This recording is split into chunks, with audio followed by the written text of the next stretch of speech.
Vântul rece de decembrie bătea în spatele Marinei, parcă îndemnând-o să se îndrepte spre cimitir, unde se îndrepta în această dimineață înghețată de iarnă.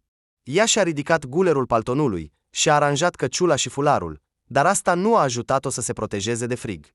Astăzi era ziua de naștere a soțului ei, care a murit tragic acum jumătate de an într-un accident de mașină. Victor ar fi împlinit 30 de ani.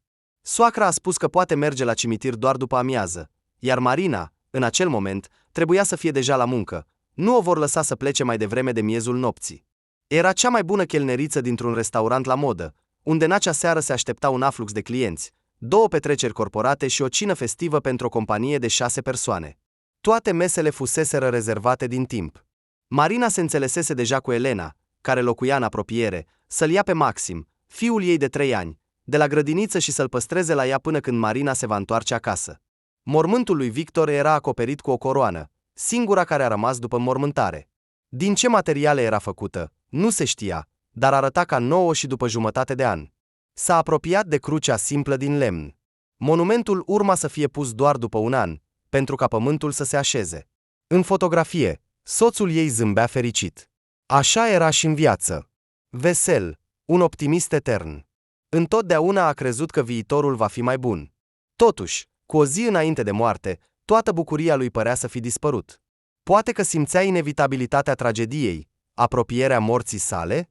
Marina nu putea să-și înfrunte îngrijorarea, neînțelegând ce se întâmplă cu soțul ei. Victor doar se ferea, nevrând să vorbească despre nimic, invocând oboseala. Muncea mult fizic, așa că un astfel de răspuns era destul de plauibil. Dar în inima ei, Marina simțea că motivul acestor schimbări era altul. Dar care?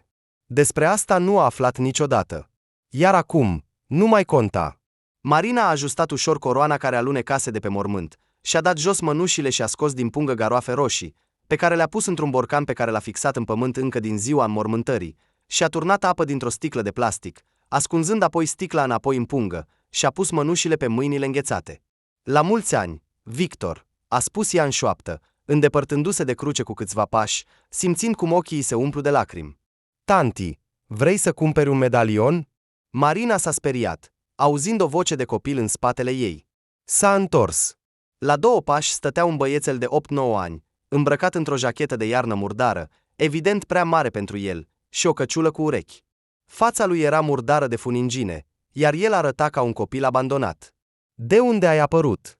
A întrebat Marina cu uimire. Tanti, cumpără-mi medalionul, și eu îți povestesc ceva, a cerut băiețelul, fără să răspundă la întrebarea ei. Ce medalion? Asta băiatul și-a deschis palma murdară, iar pe ea se afla un ornament care părea a fi din aur. Când Marina l-a luat în mână, a simțit că îi întunecă privirea. Era exact același medalion cu lanț de aur pe care soțul ei îl purta. Pe o parte era semnul zodiacal Capricorn, iar pe cealaltă. Marina, încă necrezându-și ochilor, a întors descoperirea pe partea opusă, unde a văzut gravurat Victor, 24 decembrie 1993. Medalionul soțul ei îl purta fără să-l scoată. Dar când i-au returnat lucrurile din morgă, medalionul nu era. I-au dat înapoi inelul de logodnă al soțului, ceasurile scumpe pe care l-a convins să le cumpere, deși el nu voia, spunând că nu merită să cheltuie atât de mulți bani. Și doar medalionul cu lanțul a dispărut. I-au spus că nu era la soțul ei. De unde ai luat asta? A întrebat Marina cu severitate. L-am găsit, a răspuns băiatul speriat, și de aceea este al meu, a declarat el deja mai îndrăzneț. Unde l-ai găsit? Acolo, pe drum. A dat din cap în direcția pietrișului la 5 pași de mormânt. Și când l-ai găsit? Astăzi dimineață, puțin înainte să veniți, a spus băiatul, privindu-și picioarele. Cumpără medalionul. Marina nu putea înțelege nimic. Cum a ajuns această bijuterie aici, dacă a dispărut acum jumătate de an? Ce întâmplare ciudată! O mică minune. Și cât vrei pentru el? A întrebat ea. 5.000, a spus vânzătorul tânăr fără să clipească. Și de ce ai nevoie de atâția bani? S-a mirat Marina, deși știa că medalionul cu lanțul valorează mult mai mult. Dar acum era deja sigură, acesta era obiectul soțului ei decedat. Vreau să cumpăr un robot, unul de jucărie. Se vinde în centrul comercial. Dar mama a spus că nici Moș Crăciun nu-mi va aduce unul atât de scump. Și unde este mama ta? A plecat să ducă o rochie unei cliente. Ea este croitoreasă. Și ce faci tu la cimitir? Sunt cu bunicul. El este acolo, în căsuță. Băiatul a dat din cap în direcția unei clădiri mici din cărămidă, din care ieșea fum. Atunci hai să mergem la bunicul tău, a declarat Marina hotărât. Nu, nu trebuie. Se va supăra. Nu-i spuneți despre medalion și mama mă va pedepsi. Luați-le așa, dacă este al vostru. De ce am crezut că este al meu? Dar uite, pe cruce sunt aceleași cifre ca și pe medalion și numele este același. Ești foarte atent, a lăudat-o Marina. Îi spui bunicului? Nu, și nu-ți pot da bani, dar medalionul îl voi lua. Este cu adevărat obiectul soțului meu decedat. Dar nu înțeleg cum a ajuns aici. Bine, hai, te conduc la căsuță. Dar ce zici de secret? Băiețelul nu se mișca de pe loc. Ce secret? Dar ți-am spus de la început că vreau să-ți arăt. Despre ce vorbești? Marina era confuză, neștiind ce altceva plănuiește acest băiat. Aici, astăzi, la mormântul soțului tău. A fost o mătușă, îmbrăcată în blană, mai în vârstă decât tine. A venit cu o mașină foarte scumpă. Am alergat să mă uit, pentru că îmi plac foarte mult mașinile. Și a îngropat ceva aici. Ce? Nu știu. Bunicul meu îmi interzice să mă joc pe morminte, cu atât mai mult să le dezgrop. Nu am atins nimic, dar acolo cu siguranță este ceva. Uite, poți să te uiți, este mormântul tău. Nu, nu voi dezgropa nimic, a declarat Marina indignată, deși deja voia să afle ce ar fi putut îngropa o necunoscută. Și cine ar putea fi aceasta? Tanti, vei verifica secretul? Băiatul nu se lăsa. Nu ești curioasă. Îți arăt unde trebuie să sadi, doar tu singură. Bine, arată-mi, a cedat Marina. Băiatul a ocolit-o repede și a arătat cu degetul murdar. Marina a dat la o parte coroana și a văzut cu adevărat pământul afânat. Încă nu fusese răgeruri puternice, nu înghețase. Și se vedea clar că cineva a săpat aici. Avea o lopată. Ce? Oare acea mătușă în blană avea o lopată? Mama mea folosește o astfel de lopată pentru a transplanta flori în grădină. Marina a scos din geantă o pungă de plastic, a dat jos o mănușă și a pus-o pe mână. Nu avea lopată. A încercat să afâneze pământul. Și a reușit. A reușit să ridice un întreg bulgăre de pământ. Apoi încă unul. Din micuța groță formată pe mormânt, a scos cu uimire o cutie din lemn de mărimea unei palme. Uite, vezi, ți-am spus, a strigat băiatul. Există un secret. Ce este acolo? Nu știu. Marina a deschis cu grijă capacul și a văzut ciorăpei mici de culoare albastră. A dat jos punga de pe mână și a luat ciorăpeii cu 2 degete. În cutie nu mai era nimic. Marina s-a simțit ciudat. A pus repede ciorăpeii în cutie și a închis-o, apoi a început să o îngroape din nou în același loc. Credeam că este ceva valoros, a spus băiatul dezamăgit. Grigorie! S-a auzit o voce de femeie dinspre bătrână. Oh, trebuie să plec, a declarat băiatul și a fugit imediat. Marina a rămas din nou singură la mormânt, încercând să înțeleagă ce s-a întâmplat de fapt. A scos din buzunar medalionul, l-a înfășurat într-un batic și l-a pus în geantă. A aranjat ciorăfei în borcan, coroana pe mormânt, acoperind pământul afânat, și-a pus mănușile și s-a îndepărtat. Nu avea nicio idee despre cine ar fi putut îngropa cutia cu un conținut atât de ciudat. Așa că s-a îndreptat spre stația de autobuz, încet și adânc în gânduri. În curând a apărut autobuzul. Marina a urcat în salon și, prin fereastră, a văzut cum o femeie tânără și un băiat într-o jachetă de iarnă stridentă alergau spre autobuz, în care a recunoscut cu uimire băiatul abandonat întâlnit la mormântul soțului ei. Acum arăta complet diferit, curat, îngrijit și îmbrăcat frumos.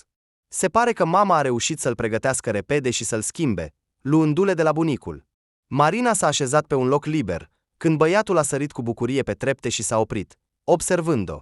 În timp ce mama lui plătea pentru călătorie, băiatul a pus degetul arătător pe buze, cerându-i cu acest gest, cum a înțeles Marina, să nu arate că se cunosc.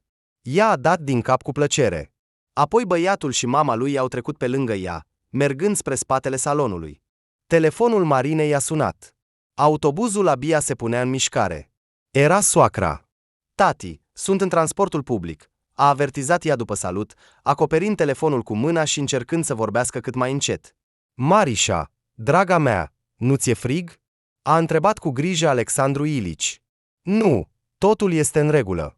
Poate ar trebui să vin eu să-l iau pe Maxim? A întrebat soacra.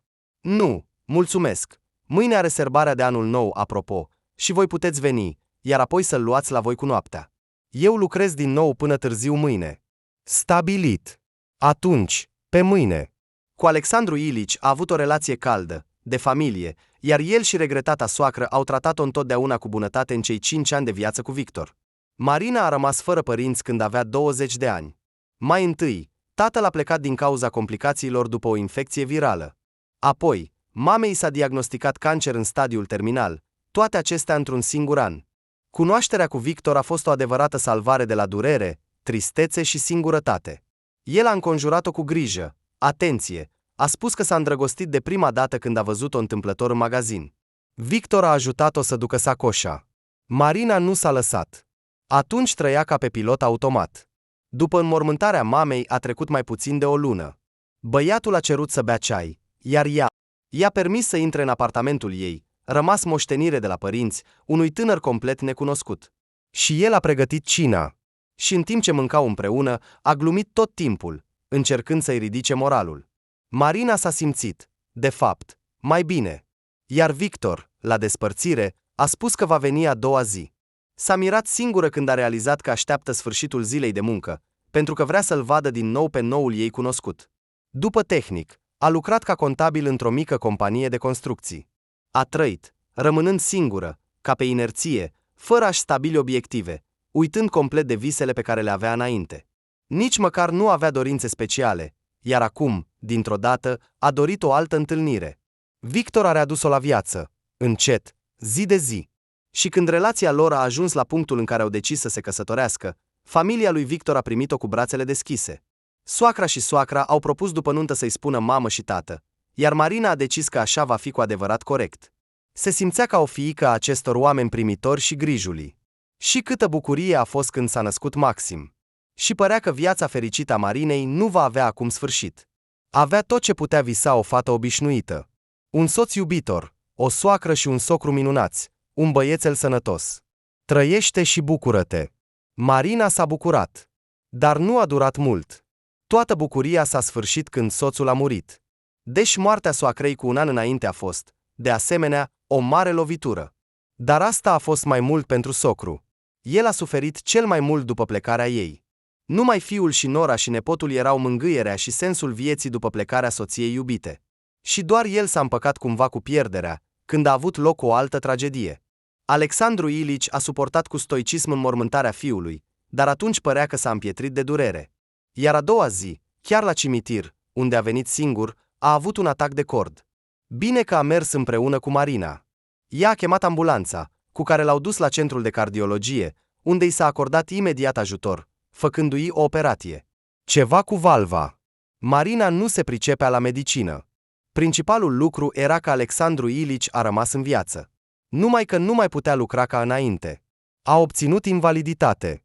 Iar astăzi avea o examinare planificată la cardiolog, după care a sunat-o pe noră. Marina, imediat după înmormântarea soțului, a început să caute un loc de muncă.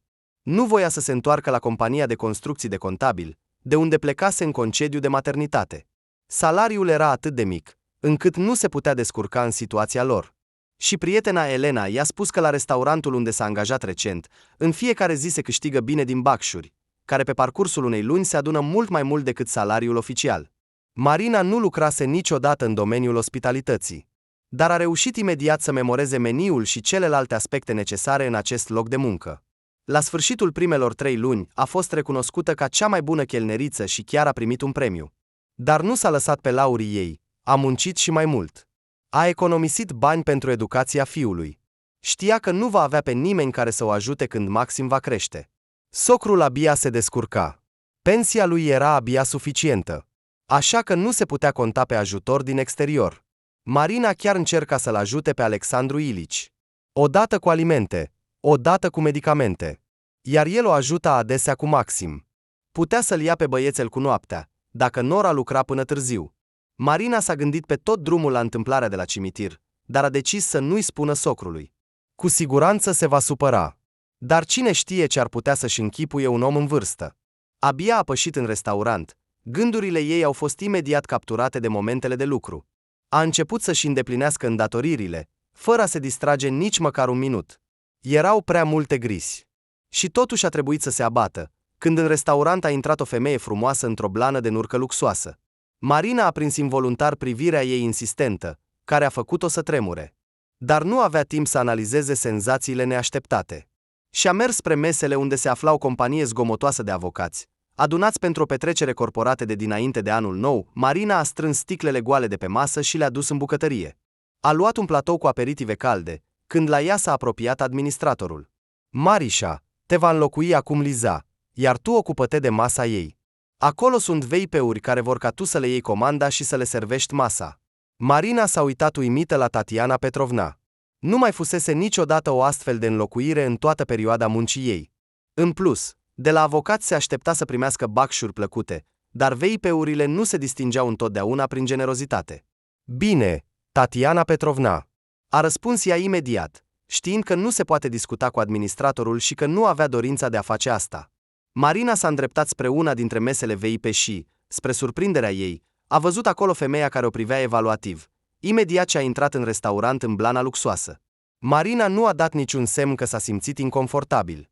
A zâmbit politicos și s-a pregătit să ia comanda. Necunoscuta era îmbrăcată scump, elegant, arăta foarte îngrijită. La prima vedere, părea că avea 50 de ani. Împreună cu ea stătea un tânăr, de aproximativ aceeași vârstă cu Marina, la fel de îngrijit și bogat. Au ales cel mai rafinat fel de mâncare. Amândoi au refuzat alcoolul. În bucătărie, Marina, după ce a transmis comanda bucătarului, s-a apropiat de Liza, care de obicei se ocupa de masa care astăzi îi revenise ei. Știi cumva de ce a avut loc o astfel de schimbare de personal? A întrebat ea colega. Eu nu am văzut-o pe această oaspete înainte, iar Tatiana Petrovna a notat-o în VIP. Această doamnă a venit de câteva ori, tu nu ai lucrat atunci, și a întrebat exact despre tine. Apoi au discutat despre ceva cu administratorul. La ea a venit chiar managerul, iar tu nu o cunoști? Nu am idee de ce a trebuit tocmai ție. Marina a adus băuturi, apoi felurile de mâncare comandate la masa unde se afla femeia care, dintr-un motiv oarecare, era interesată de ea. Ea și însoțitorul ei, de fiecare dată când se apropia chelnerița, nu își îndepărtau privirea de la ea. Marina visa doar să plece cât mai repede acești oaspeți ciudați. Și dorința ei s-a împlinit. Adevărat, după ce a adus desertul și ceaiul special. Marina a respirat ușurată când ei au plătit și s-au îndreptat spre ieșire. A luat cutia în care a pus bonul, iar oaspeții acolo de obicei lasă bacșuri. Și, deschizând-o, a rămas fără cuvinte. Acolo erau 3 bancnote de 5.000. Nu primise niciodată bacșuri atât de mari. A fost cu adevărat răsplătită generos pentru răbdarea ei. A strâns repede banii și i-a pus în buzunarul ascuns al uniformei. Petrecerile corporate s-au terminat aproape de miezul nopții. Marina a putut să plece acasă, după ce a strâns mesele împreună cu celelalte fete. Aproape fără puteri, a ajuns la apartamentul prietenei și a bătut ușor la ușă. Și nu a fost în zadar. Așa cum se aștepta, Maxim deja adormise.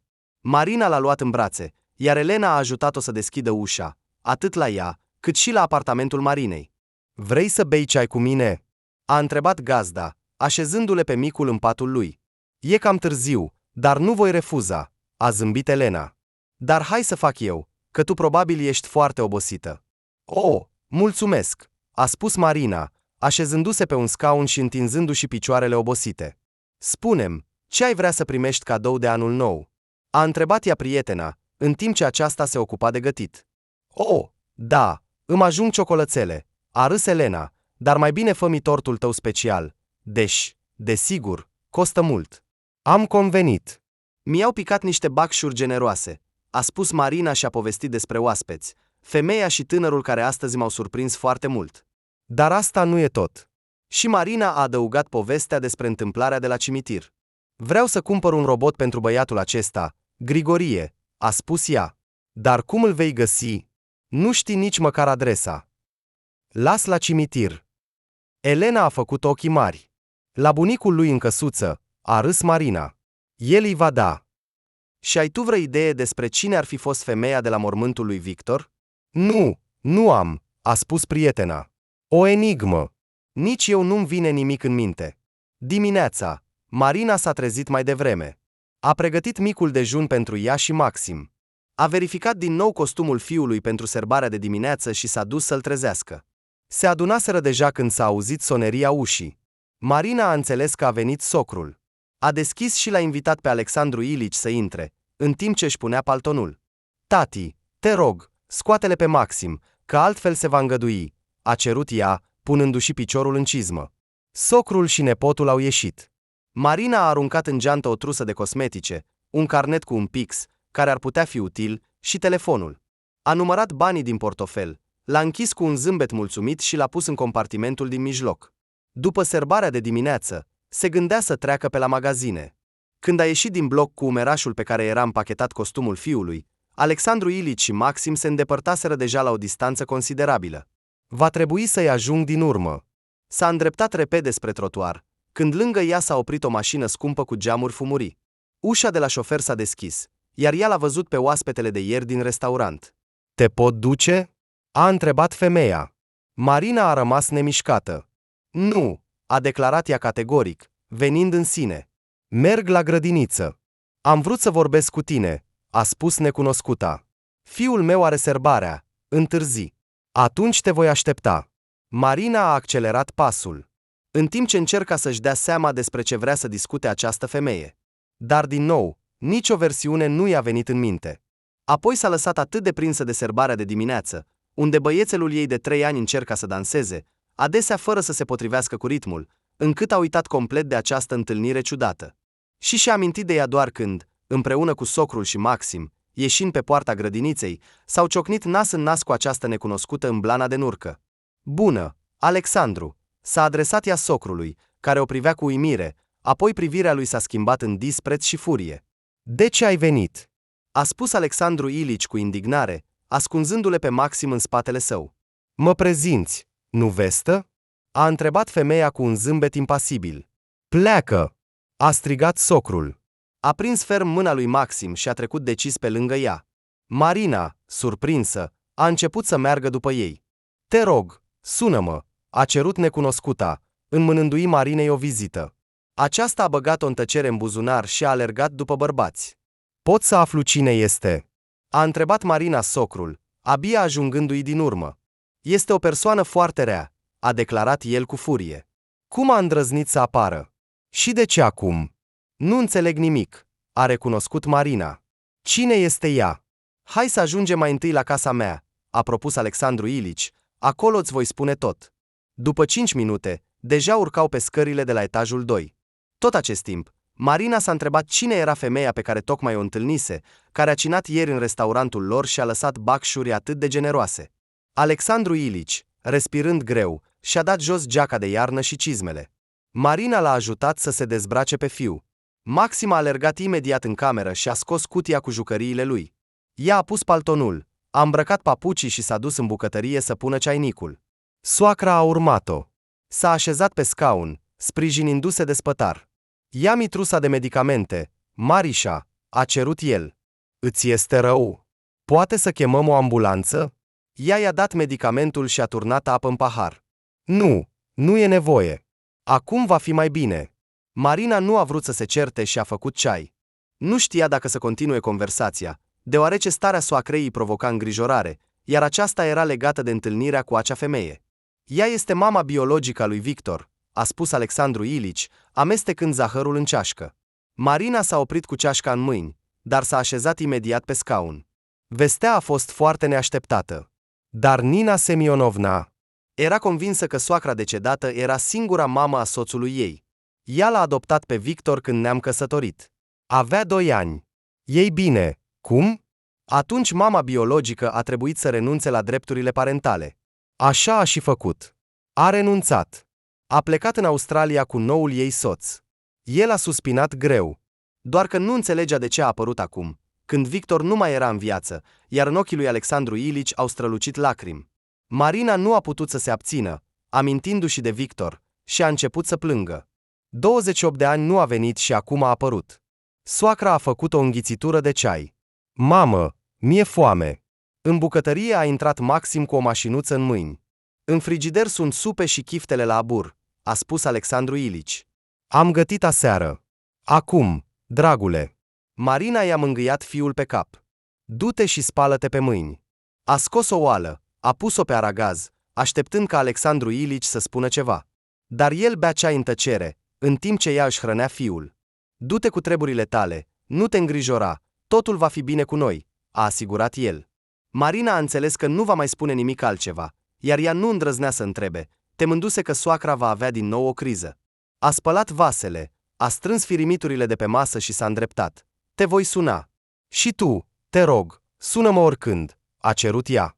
Totul este bine, fiica mea. Alexandru Ilici a zâmbit forțat. Marina a aruncat o privire în sufragerie, unde Maxim se juca.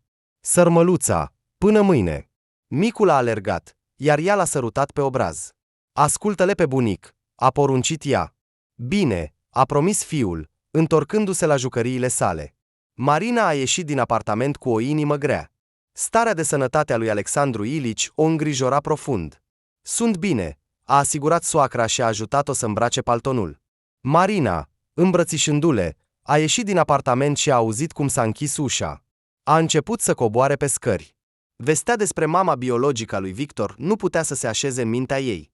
Își amintea bine cu câtă căldură și dragoste maternă se purta Nina Semionovna față de soțul ei. Și în Maxim nu își găsea liniștea. Niciodată nu ar fi putut să creadă că Victor era un fiu adoptiv. Dar unde era cealaltă mamă? Unde a fost în toți acești ani? În Australia. Și ce îi trebuie acum? Marina a băgat mâna în buzunar și a scos o vizită. Pe dreptunghiul alb de carton a citit Angelina Markovna Bering. Mai departe era doar un număr de telefon și nimic altceva. Marina putea să sune și să afle răspunsurile la întrebările care i-a păruseră, dar nu voia să sune.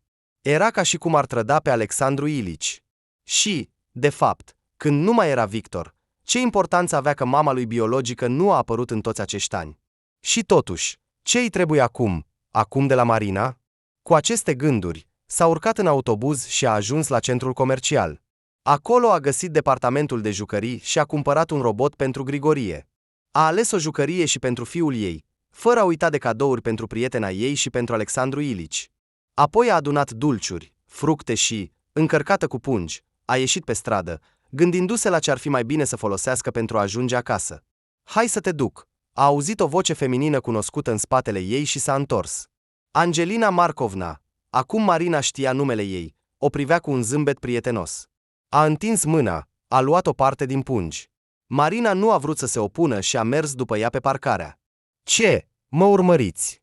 A întrebat ea, când deja s-a așezat în mașina scumpă. Am crezut că nu vei suna, iar eu trebuie să vorbesc cu tine. A răspuns femeia. Unde mergem? La cimitir. Știți unde este? Da, am fost ieri la Victor. Deci, ea a îngropat cutia, a realizat Marina. Puzzle-ul din mintea ei a început să se contureze. Cum ați aflat unde este îngropat? A întrebat ea. Am fost la înmormântare. Nu te-am văzut, s-a mirat Marina. Nu m-am apropiat până nu s-au împrăștiat toți. Angelina Markovna a ieșit pe autostradă. Conducea foarte atent, respectând toate regulile. În ziua morții lui Victor m-am întâlnit cu el, a spus ea. Mi-a returnat medalionul pe care l-am pus înainte de plecarea mea. Victor avea atunci puțin peste 2 ani. Atât de mult am vrut să-l poarte. Și a purtat, fără să-l scoată, a spus Marina. Numai că l-a aruncat pe masă când a aflat că este cadoul meu. Iar eu am pierdut acest medalion ieri. Nu știu unde. Uite-l. Marina a scos din geantă podoaba pe lanț. Băiatul l-a găsit aproape de mormânt. Vrei să-l iei pentru tine? Da, dacă nu te deranjează. Marina i-a dat medalionul Angelinei Markovna. În timp ce stăteau la semafor, ea și l-a pus la gât. Mulțumesc. Despre ce ai vrut să vorbești cu mine? A întrebat totuși Marina, chinuită de întrebare. Hai să stăm după cimitir undeva și îți voi spune totul. Nu am atât de mult timp. După amiază trebuie să merg la muncă. Bine. Opriți lângă bătrână, a cerut Marina, când au ajuns la cimitir.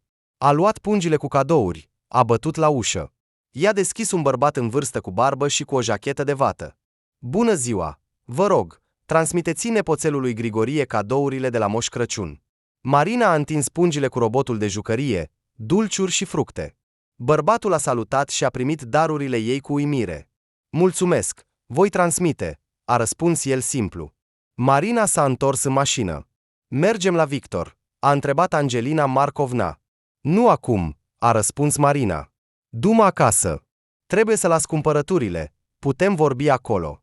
Bine, a fost de acord mama biologică a lui Victor. Au stat la masă în bucătărie, în fața ceștilor de ceai rece și a unei vaze cu bomboane și biscuiți. Eu sunt mama biologică a lui Victor.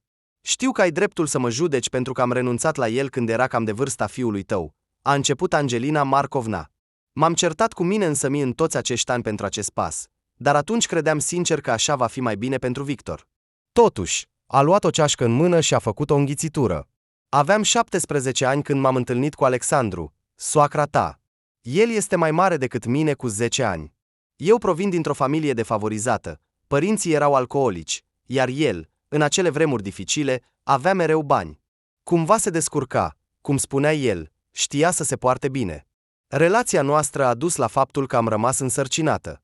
Angelina Markovna a luat o bomboană în mână, a desfăcut-o, apoi a împachetat-o din nou.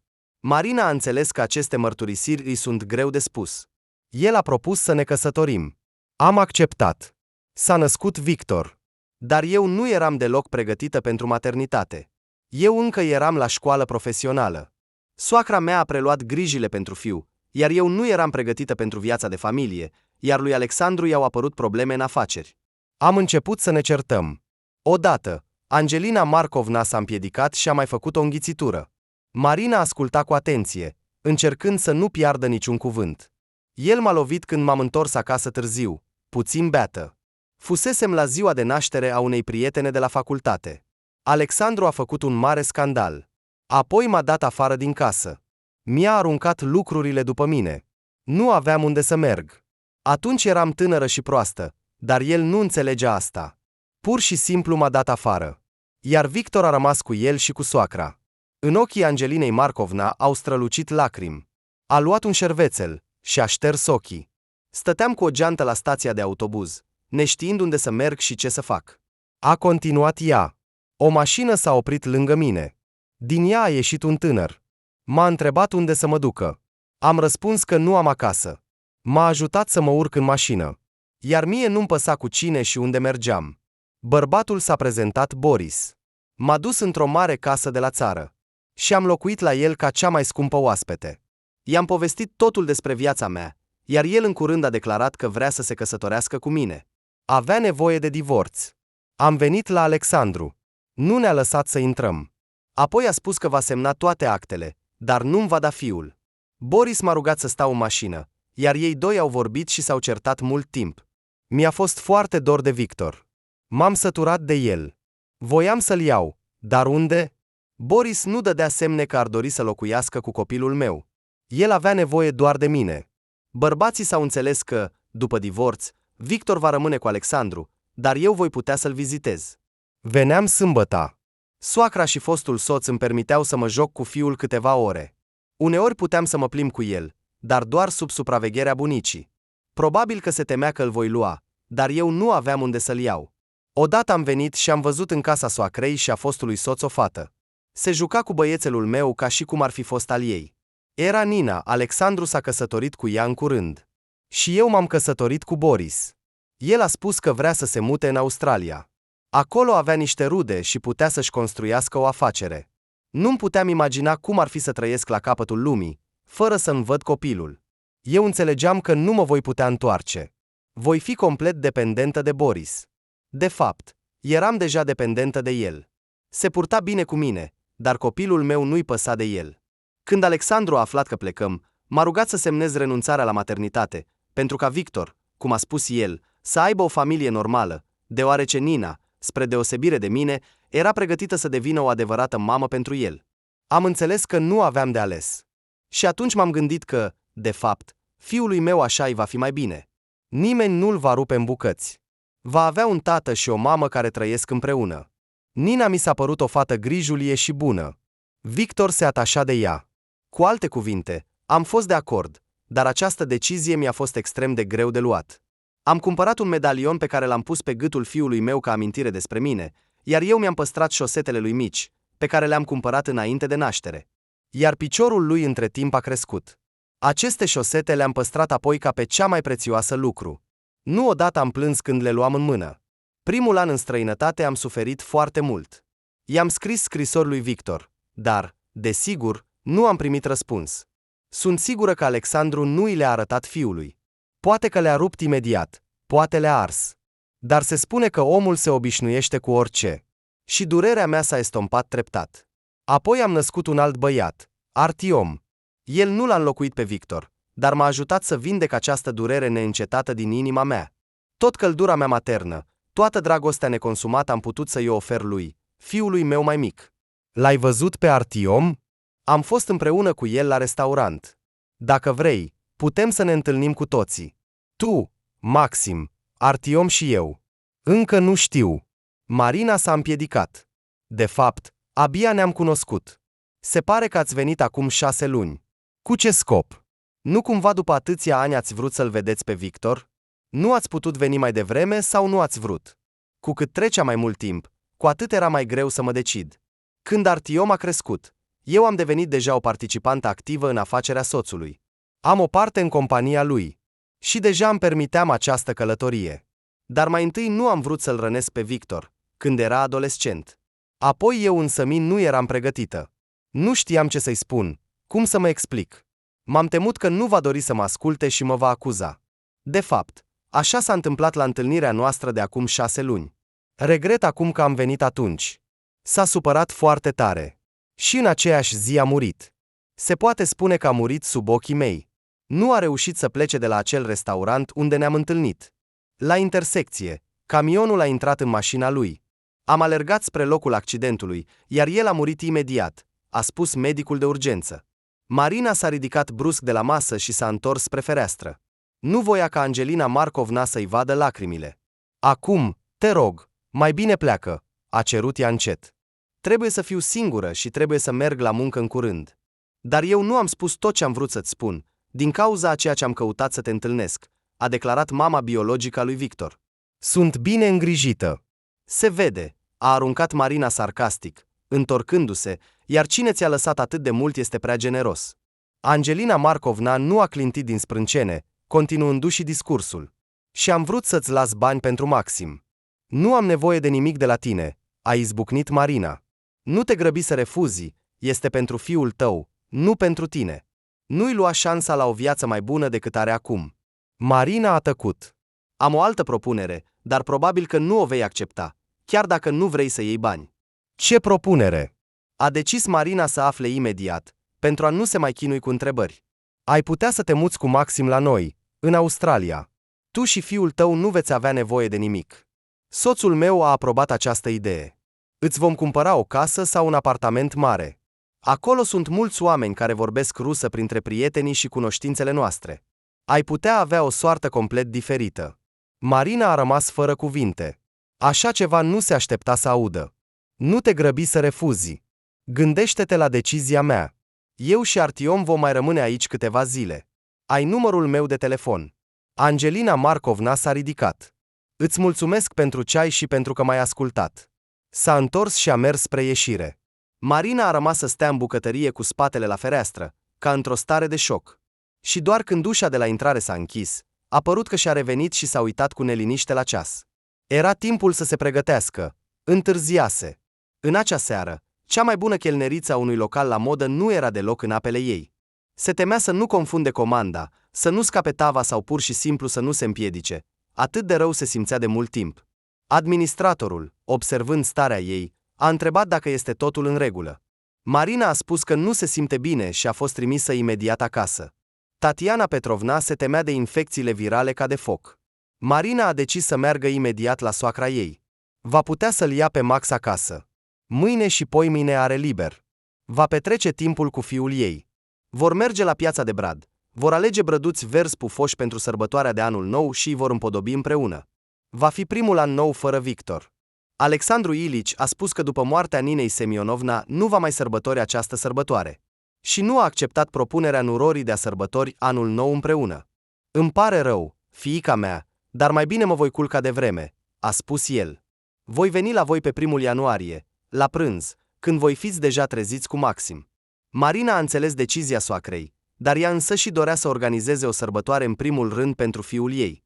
Și avea și ea un motiv să se distragă de la tot ce s-a întâmplat în ultimele zile. Pe drum, Se gândea la conversația cu Angelina Markovna și la propunerea ei. Când furia și alte sentimente negative s-au mai domolit, Marina a început să se gândească mai ușor la ideea de a lua bani de la bunica biologică a lui Maxim. Căci, de fapt, nu ar fi fost de prisos pentru fiul ei. De ce să refuze?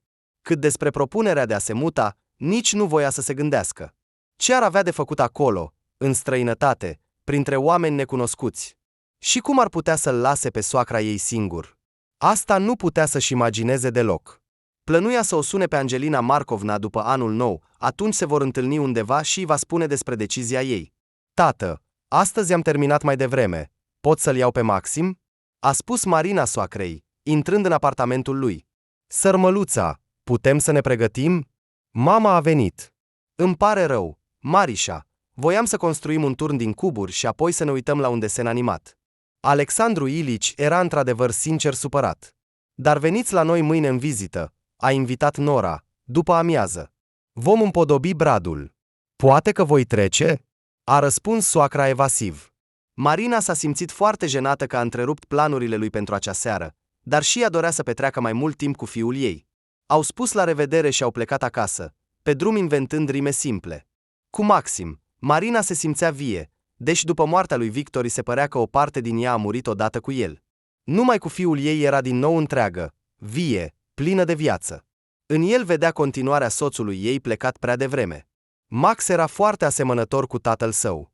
În dimineața următoare, au plecat la piața de brad. Era puțin frig și a început să ningă, ceea ce l-a bucurat foarte mult pe băiat. Au ales un brăduț mic, pe care Marina l-a obținut cu o reducere substanțială, și l-a împachetat foarte compact, pentru a fi ușor de dus. Acasă, a pus frumos bradul în găleata pregătită dinainte, pe care a învelit-o cu hârtie strălucitoare. Apoi, Maxim a ajutat să agățe ghilande cu luminițe, jucării și fulgi colorați. Marina pregătea prânzul când soacra a venit. A adus un pachet cu mandarine și mere. Nora l-a invitat să rămână și să se joace cu nepotul. Alexandru Ilici a fost de acord cu bucurie. Marina a stins aragazul de sub supa care fierbea. La fel, era gata o musaca de cartofi cu carne. Rămânea să taie salata și putea să-i cheme la masă pe bunic și nepot. Dar atunci a sunat cineva la ușă. Nu aștepta pe nimeni. Așa că, cu uimire, s-a îndreptat spre hol, unde deja alergase Max. Cineva a venit. A anunțat el cu voce tare. Mamă, deschide! Marina a deschis și, cu uimire, a văzut în prag pe Moș Crăciun cu un sac imens și pe zână cu un coș mare de fructe. Bună ziua, a spus Moș Crăciun. Suntem pentru băiatul Maxim și mama lui, a anunțat el. Ura! A strigat cu bucurie băiețelul. Iar Marina, în confuzie, a dat un pas înapoi, lăsându-i pe oaspeți să intre. Nu am comandat așa ceva, a șoptit ea zânei, femeii sau fetei de vârstă incertă. Nu te îngrijora, totul este plătit, este un cadou pentru tine. A răspuns ea tot șoptind, înmânându-i coșul cu fructe. Între timp, Moș Crăciun a intrat deja în sufragerie, unde pe canapea stătea Alexandru Ilici cu o mașinuță de jucărie în mână, pe care o adusese astăzi nepotului. Iar Maxim sărea de bucurie în jurul oaspetelui Magic, așteptând cadourile. Marina a înțeles cine ar fi putut organiza acest spectacol și a început să se simtă inconfortabil că soacra ar putea să-și dea seama. Artiștii costumații au organizat un adevărat spectacol pentru Maxim. Apoi, Moș Crăciun a început să scoată din sac cadouri, jucării scumpe, ambalate în cutii. Marina i-a dat un pachet cu delicatese și o sticlă de șampanie, spunând, iar acesta este pentru mamă. Alexandru Ilici, în timp ce nepotul era răsfățat, stătea destul de calm. Dar când a venit vorba de cadourile pentru nora sa, s-a schimbat la față. Se pare că și el a înțeles că Marina nu a organizat acest spectacol. Când Moș Crăciun și zâna au plecat, iar Maxim s-a apucat să desfacă jucăriile, soacra s-a uitat atent la ea. Ai un admirator? A întrebat el sever. Nu, ce spui? A răspuns Nora, uimită. Atunci de la cine sunt toate acestea? De la Moș Crăciun, bunicule. A răspuns Maxim cu promptitudine. Ajută-mă să deschid cutia. Nu știu. A răspuns Marina confuză. Te-ai întâlnit cu ea? A întrebat Alexandru Ilici, și Marina a înțeles despre cine era vorba. Știa că nu va putea să-i mintă. Dar, pentru a amâna momentul recunoașterii, a spus, hai să mâncăm, iar apoi ne ocupăm de desfăcut cadourile. Și să discutăm, a adăugat ea. Da, mi-e foame. S-a bucurat Maxim. Bunicule, hai! Micul a luat mâna lui Alexandru Ilici și l-a tras spre bucătărie. Acesta a fost nevoit să se supună. Maxim, spre surprinderea tuturor, a terminat repede porțiile de supă și felul 2 și a fugit imediat în cameră, întorcându-se cu una dintre cutiile în care era un set de mașini. Bunicul l-a ajutat să deschidă cadoul, iar băiețelul fericit a fugit din nou în cameră, anunțând că se va juca. Acum, răspunde-mi la întrebarea mea. Alexandru Ilici a împins farfuria cu supă deoparte. Îți voi pune puțină musaca. Marina s-a ridicat imediat de la masă. Nu. A oprit-o el. E suficient. Marina s-a așezat la loc și și-a plecat privirea. Da, m-am întâlnit cu Angelina Markovna. A spus ea încet. De ce? A strigat soacra. Ce ți-a spus ea? Marina a povestit pe scurt conversația lor, estompând unele momente care, în opinia ei, ar fi putut fi dureroase pentru Alexandru Ilici. Doar că lui era deja dureros că nora sa vorbea cu fosta soție, așa cum a înțeles Marina, uitându-se la soacra. Deci, vrea să-i dea bani nepotului. Te cheamă în Australia. Ce să spun, o ofertă tentantă. Da, aici nu te ține nimic. Te pregătești să pleci. El a vorbit tot asta cu furie, înfipt în ochii Marinei. Tati, nu trebuie să faci așa. Nu vom merge nicăieri. Și nu trebuie să iau bani de la ea. Ne descurcăm singuri. Doar nu trebuie să rămâi din cauza mea. Nu vreau să stau în calea voastră spre un viitor fericit. Alexandru Ilieci s-a ridicat hotărât și s-a îndreptat spre ieșire. S-a încălțat cu pantofii și a pus pe el jacheta, iar Marina nu știa ce să-i spună pentru a-l opri. Soacra a deschis ușa și a rămas pe loc, pentru că la ușă stătea Angelina Markovna și fiul ei, Artiom. Marina ar fi vrut să se facă nevăzută, doar să nu fie prezentă la această scenă. Bună, Alexandru! Pleci deja? A întrebat cu un zâmbet sarcastic fosta soție a soacrei. Sau ne aștepți? De ce ai venit? A strigat Alexandru Ilieci. Marina a închis repede ușa camerei unde se juca Max, pentru a-l proteja cumva de scandalul care începea. Nu am venit la tine, ci la nepotul meu, a declarat Angelina Markovna. Te-au invitat? A continuat soacra pe un ton ridicat. Asta nu e treaba ta. Deci, nu. Și nu ai ce căuta aici cu iubitul tău. A aruncat o privire disprețuitoare tânărului. Acesta este fiul meu. A râs cu răutate fosta soție. Apropo, să te prezint, îl cheamă Artiom. Iar acesta, băiete, este primul meu soț, Alexandru Ilieci. El nu s-a distins niciodată prin bune maniere, așa că un astfel de comportament este obișnuit pentru el. Ah, ai un fiu. Vocea soacrei a devenit și mai răutăcioasă. Și acum vrei să-mi iei nepotul? Acum, când eu am rămas fără copil. Îmi pare rău, Alexandru. Așa, cu compasiune, a spus Angelina Markovna cu un ton complet diferit. Nu am dorința de a te pedepsi sau de a mi răzbuna pe tine pentru că mi l-ai luat pe Victor. Oricum nu-l mai pot aduce înapoi. Iar nepotului și nurorii îi doresc doar binele. Nu te cred. Cu siguranță ai decis să-mi răzbuni. Ai așteptat până am îmbătrânit și am devenit neputincios, iar tu ești încă în toată splendoarea ta. Ce să zic, ești o sufletă josnică. Dă-mi drumul, plec. Alexandru Ilieci s-a îndreptat hotărât înainte, a ocolit oaspeții neașteptați ai nurorii și a început să coboare pe scări. Marina stătea în continuare în stare de șoc, fără să scoată o vorbă. Putem intra? A întrebat Angelina Markovna. Alexandru Ilieci are probleme cu inima, a murmurat Marina. Iar putea fi rău. Deci, putem intra? A întrebat din nou femeia, ignorând cuvintele ei. Da, desigur. Marina s-a retras în adâncul holului, iar oaspeții neinvitați au intrat în apartamentul ei. Soacra ta va trebui să accepte faptul că acum nu va putea să mă șteargă din viața nepotului.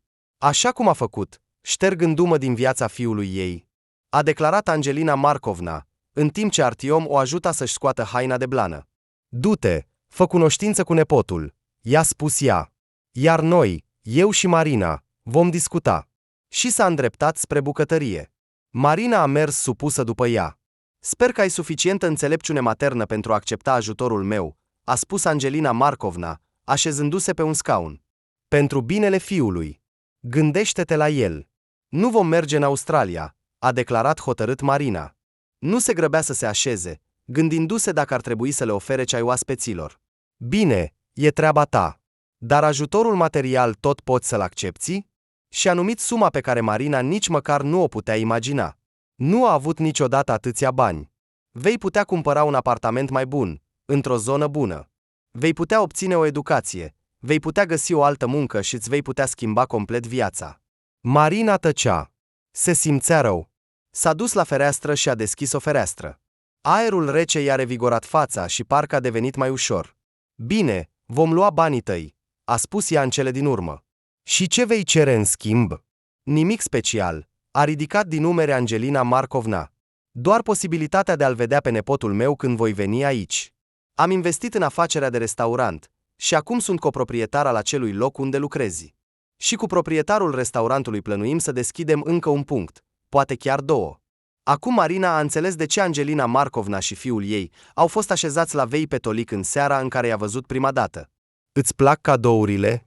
Oaspetele, se pare, a decis să schimbe subiectul sau pur și simplu a vrut să audă cuvinte de mulțumire. Da, mulțumesc. Fără entuziasm și cumva chiar detașat a răspuns Marina. Vrei ceai? S-a interesat ea totuși. Nu, acum plecăm.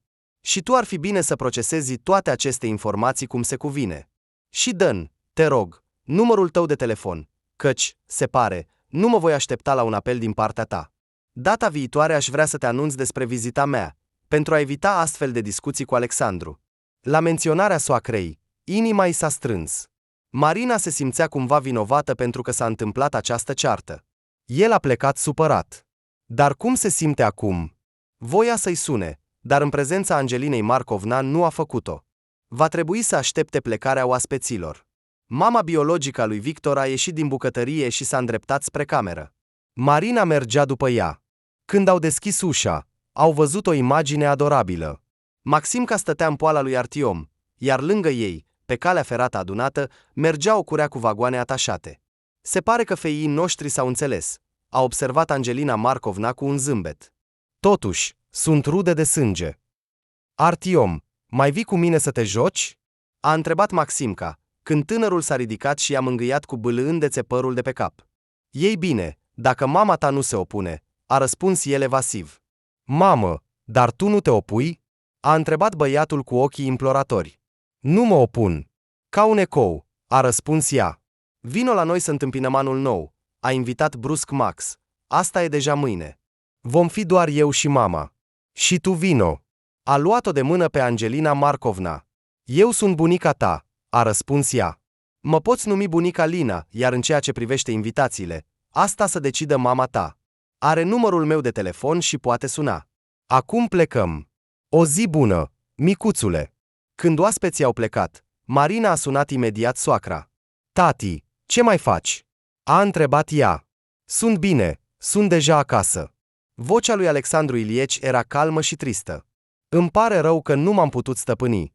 Am început să clarific relațiile cu ea în fața ta. Știi, nu ar trebui să interferez în comunicarea voastră. Gândește-te la tine, la Maximca. Să vă fie mai bine.